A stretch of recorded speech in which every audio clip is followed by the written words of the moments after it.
Chaque jour dans l'univers des crypto-monnaies, nous sommes appelés à faire des transactions. Et chaque transaction que nous faisons, donc, nous payons des frais de transaction. Et parfois, ces frais de transaction peuvent être bien élevés que ce qu'on pourrait avoir si on utilise quelques méthodes qui vont nous permettre d'optimiser comme ça notre portefeuille. Donc, si tu es trader, ça veut dire que chaque fois que tu achètes et que tu vends de la crypto-monnaie, tu payes des transactions à la plateforme qui détient, sur laquelle tu es en train de trader. Et il y a des moyens et des méthodes qui te permettent comme ça d'optimiser ces frais de transaction parce que sur des petits montants, on ne se rend pas compte de la quantité qu'on est en train de dépenser. Mais quand on va essayer d'évaluer son portefeuille pendant le courant de l'année, on peut se rendre compte très rapidement qu'on perd beaucoup d'argent juste avec ces frais de transaction. Donc dans cette vidéo, je vais te partager quelques méthodes d'optimisation de ton portefeuille qui va te permettre de réduire tes transactions comme ça. Et ça peut encore comme ça être un moyen de booster ton portefeuille au courant de l'année.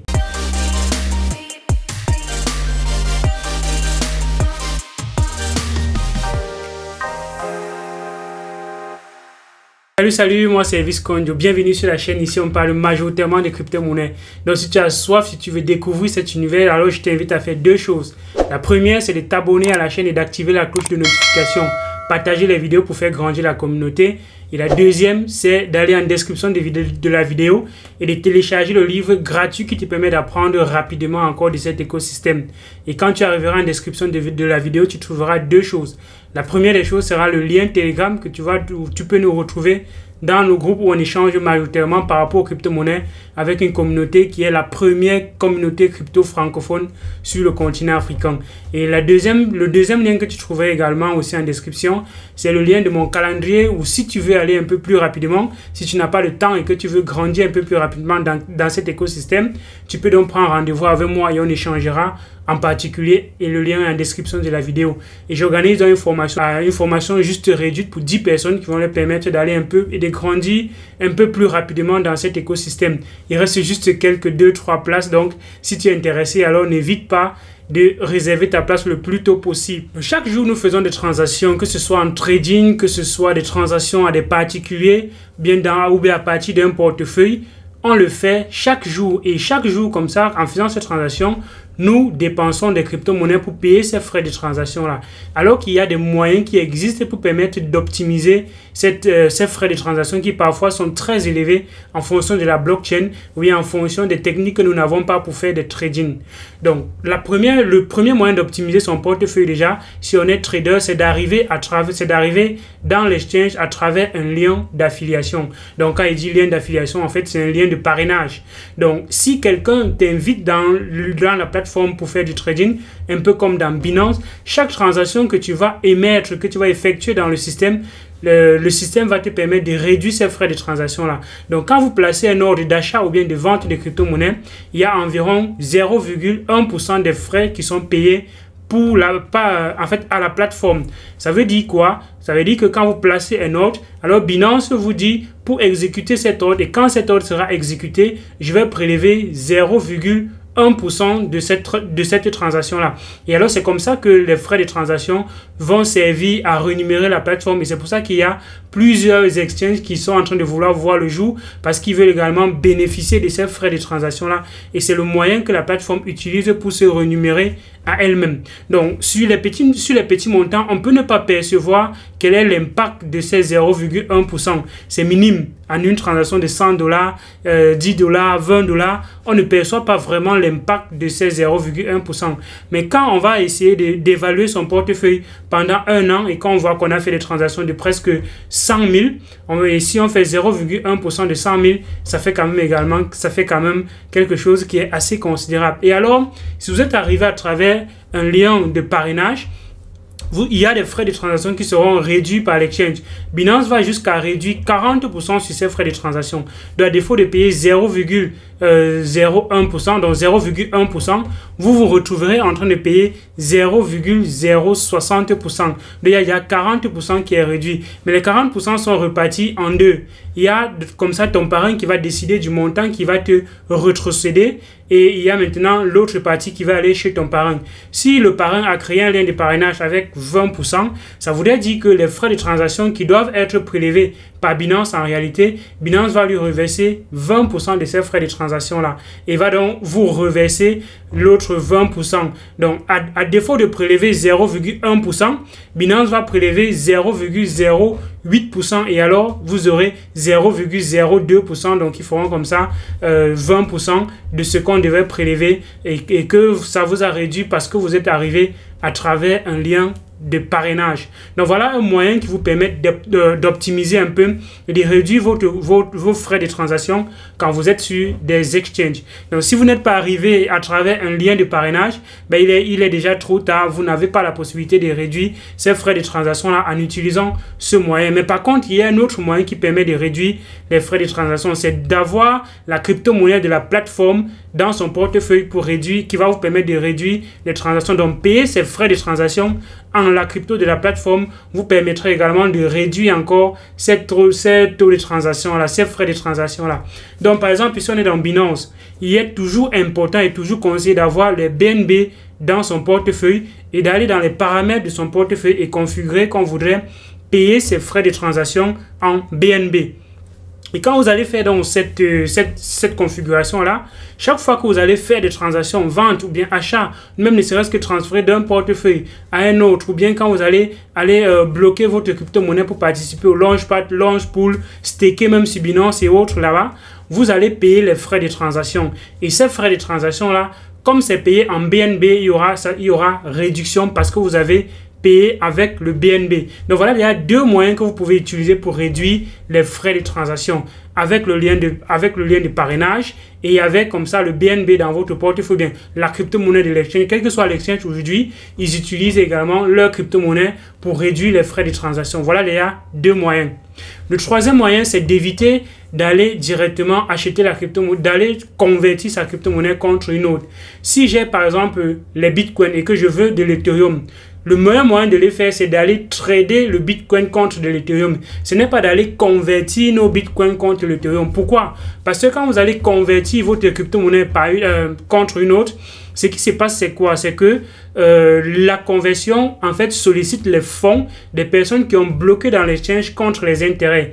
Et comme Binance doit payer les intérêts de ces personnes qui ont, en fait, quel que soit l'exchange, comme ils vont payer les intérêts des personnes qui ont bloqué les crypto-monnaies, qui ont fourni de cette liquidité-là, pour avoir contre les intérêts, bien évidemment, ça voudrait dire qu'en convertissant, il y aura des frais qui seront un peu plus élevés que si on va trader.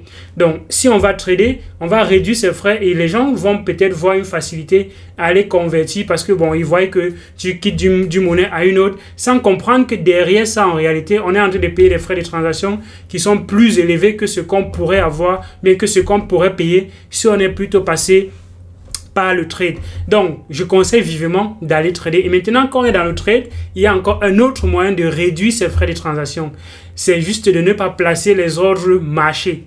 Pourquoi? Parce qu'on a les takers et on a les makers. Les makers sont ceux qui font le marché. Et ceux qui font le marché, c'est ceux qui définissent le prix auquel ils vendent leurs crypto-monnaies. Donc, en utilisant le stop limit, par exemple. En fait, le limit, pas forcément le stop limit. Bon, limit, stop limit, ça fonctionne un peu de la même façon parce que vous allez définir le prix auquel vous voulez vendre ou bien acheter votre crypto-monnaie. Et comme vous définissez le prix auquel vous voulez vendre ou acheter votre crypto-monnaie, vous devenez donc un market maker. Et les market makers ont également des réductions sur les frais de transaction. Donc, quand quelqu'un va et qu'il prend juste et qui sélectionne market, il achète juste ou bien vend juste sa crypto-monnaie au prix du marché, cette personne va payer les frais un peu plus élevés que quelqu'un qui est venu, il a défini son prix et il a mis son ordre qui va attendre un certain instant jusqu'à ce que ce soit satisfait. Pourquoi est-ce que ça se passe de la sorte? C'est tout simplement parce que l'exchange, on choisit parfois l'exchange en fonction du volume des transactions sur la plateforme et en fonction des volumes des transactions qui sont en attente, bien en cours sur la plateforme. Et alors, quand vous allez définir votre prix et que vous allez placer votre ordre va aller, votre transaction va aller dans le livre des transactions. Et comme cela va dans le livre des transactions, ça va donc permettre de donner une information à ceux qui ne sont pas encore dans l'exchange.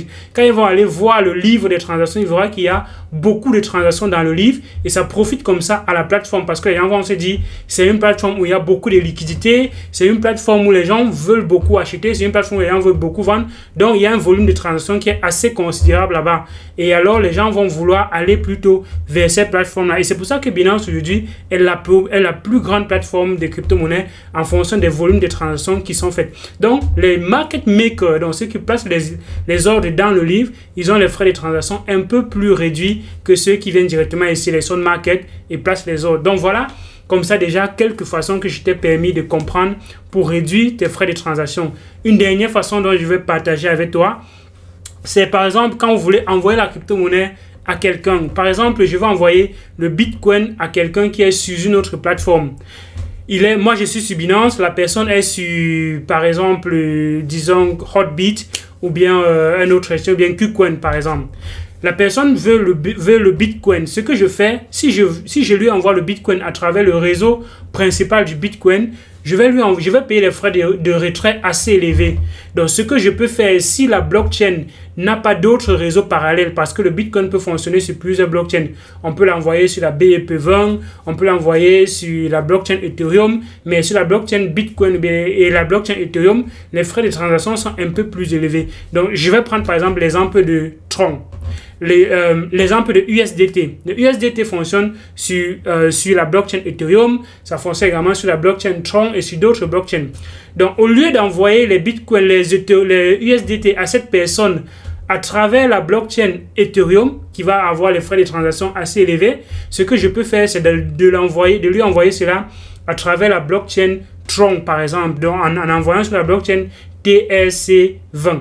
Ça va réduire les frais de transaction. Et lui, quand il va recevoir de l'autre côté, bah, il aura toujours la même crypto-monnaie. Maintenant, si la personne est dans un exchange et que c'est une crypto-monnaie qui est uniquement sur la blockchain Ethereum, par exemple, il y a des crypto-monnaies qui ne fonctionnent pas sur deux blockchains, qui sont uniquement sur la blockchain Ethereum. Ce que je veux faire, comme la personne est dans un exchange de l'autre côté, je peux convertir cette crypto-monnaie en une monnaie qui a les frais de transaction un peu plus bas. Et quand j'ai converti cette crypto-monnaie en une autre crypto-monnaie qui a les frais de transaction plus bas, je lui envoie plutôt cette autre crypto-monnaie-là. Je peux prendre l'exemple du Ripple. Il veut par exemple une crypto-monnaie qui est sur la blockchain Ethereum. Je trade cette crypto-monnaie contre une monnaie qui est sur une blockchain qui a les frais réduits, comme par exemple le Ripple. Je peux décider de vendre les USDT contre le Ripple. Et je lui envoie le Ripple plutôt sur la blockchain Ripple qui va comme ça avoir les frais de retrait très faibles. Et de l'autre côté, quand il va recevoir les Ripple, directement il va revendre ses Ripple contre les USDT parce qu'il a besoin de USDT et alors on aura fait une transaction mais les frais de transaction auraient été réduits de beaucoup parce que parfois les frais de transaction vont jusqu'à $15, $20 alors qu'en envoyant sur la blockchain, en faisant cette manipulation que je viens de faire, on peut se retrouver en train de payer plutôt $2 de frais de transaction et parfois $1 de frais de transaction. Donc voilà comme ça des moyens qui existent qui vous permettront comme ça d'optimiser votre portefeuille. Si malheureusement vous êtes dans un portefeuille qui n'a qu'un seul réseau, bah, il sera très très compliqué de réduire, d'utiliser la dernière option ou bien d'utiliser même des autres moyens pour réduire les frais de transaction. Mais par contre, vous pouvez toujours, en fonction du portefeuille, si c'est sur la blockchain Ethereum et que la transaction n'est pas assez précipitée, ce que vous pouvez faire, c'est réduire le gas fee. Et quand vous allez réduire le gas fee, la transaction ne sera pas exécutée directement. Elle va prendre un certain nombre de temps avant d'être exécutée, mais elle s'exécutera quand même si les gas fees sont assez considérable pour pouvoir exécuter la transaction, mais ça prendra du temps. Et il y a comme ça d'autres moyens qui permettent comme ça d'annuler certaines transactions. Parce qu'il y a ce qu'on appelle les robots et ils font ce qu'on appelle du front transaction. Ils font les transactions en front. Donc ils voient une transaction qui veut être exécutée, ils placent leur transaction en avant avec les frais un peu plus élevés et parfois ça ralentit votre transaction dans le but d'augmenter le prix. Et c'est pour ça que quand on est dans la finance décentralisée sur la blockchain Ethereum, on a généralement ce type de choses où pendant que tu passes ton ordre, il y a comme ça un déphasage entre le prix auquel on t'a affiché avant de valider la transaction et ce qui va s'afficher après, et on va te demander de confirmer le nouveau prix parce que à l'instant où tu as passé ta transaction, il y a un bot ou bien il y a des transactions qui ont été faites entre ta transaction et le temps que tu valides, et ça va comme ça augmenter le prix de la monnaie, et là tu vas devoir repayer, en fait tu vas devoir reconfirmer la transaction avant que ce sera fait. Donc voilà des mécanismes qui existent et qui permettent de réduire quand même les frais de transaction. Je t'en ai cité pas mal. Déjà être entré à travers un lien de parrainage, utiliser la crypto-monnaie de la plateforme, ne pas placer directement les ordres en utilisant limite, donc placer plutôt en utilisant plutôt market, utiliser beaucoup plus les limites ou bien les stop limits. Donc limite, stop limit, c'est effectivement la même chose, juste que le stop limit, vous allez placer les prix un peu plus bas ou bien un peu plus haut, et que ça sera exécuté si et seulement si un certain nombre de choses sont quand même exécutées. Bon, bref, il y a une vidéo déjà qui explique ces ordres stop limit, bien les OCO, qui va vous permettre de faire les take profit et autres simulés dans les marchés classiques. Donc voilà quelques informations, quelques moyens d'optimiser son portefeuille et ses transactions. Donc tu me dis ce que tu penses en description de ces vidéos. Si ça t'a plu, s'il y a des choses qui permettent encore d'optimiser, tu mets cela en description de la vidéo, en commentaire de la vidéo, et on se retrouve très prochainement pour échanger encore par rapport aux crypto-monnaies. J'espère que tu es déjà abonné à la chaîne, que tu as déjà liké la vidéo, que tu as déjà partagé la vidéo pour permettre de grandir la communauté, et que nous devenons encore de plus en plus la première chaîne africaine crypto francophone sur le continent pour effectivement ventiler cette bonne nouvelle et faire que cet écosystème grandisse avec les Africains, parce qu'il ne faudrait pas que la crypto-monnaie, cet univers se passe sans les Africains, et c'est avec toi qu'on va arriver à cela. Donc d'ici à là, porte-toi bien et à une prochaine vidéo. Ciao.